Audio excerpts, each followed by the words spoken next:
Today I'm going to be demonstrating something that a question that was asked of me to how to use Sampletank and its multiple parts without having to use multiple instances of Sampletank. I'm demonstrating this on live.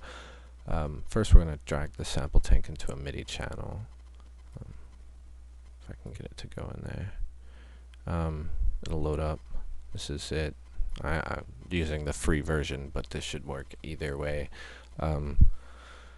And this will also work on other types of VST or MIDI interface type situations that you may encounter. We'll go ahead and do that. We don't need that.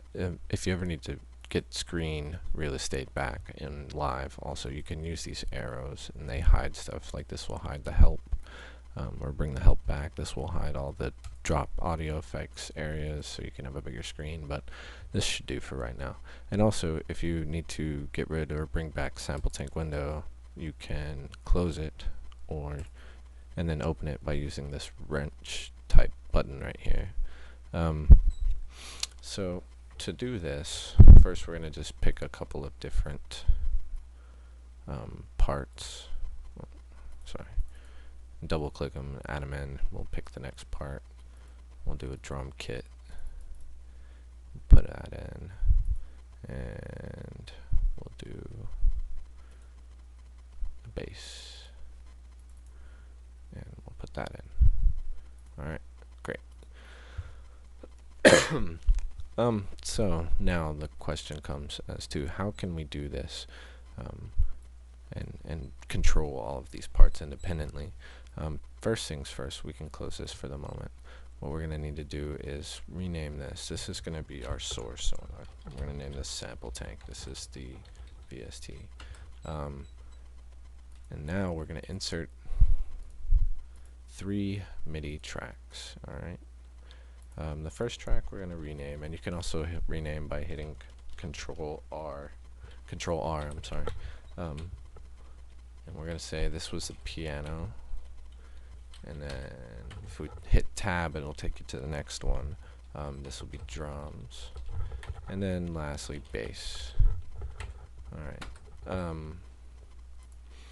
So what we're going to do is we're going to want to send MIDI information to a specific part in Sampletank.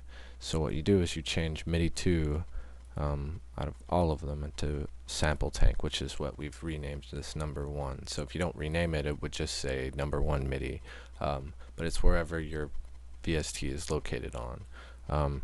Underneath there, you'll see this track N. From track N, you can choose the different parts that you want to control with each channel. So I'm going to leave this one on part number 1, and then I'm going to put this one on part number 2. What you do is, if you want to hear just one certain instrument, or if you want to hear an instrument at all, you have to switch to monitor mode if you want to play it.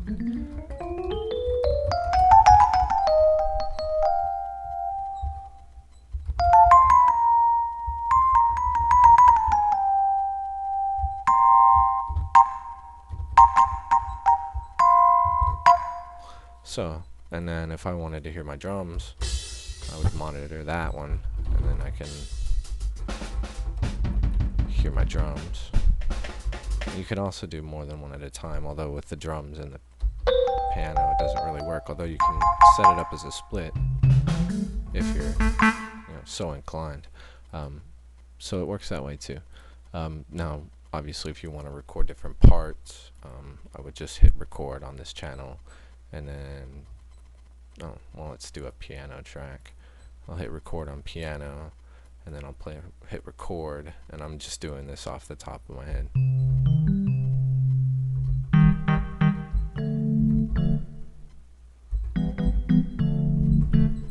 I didn't even use a click, but now this can trigger my MIDI for my Sampletank, see?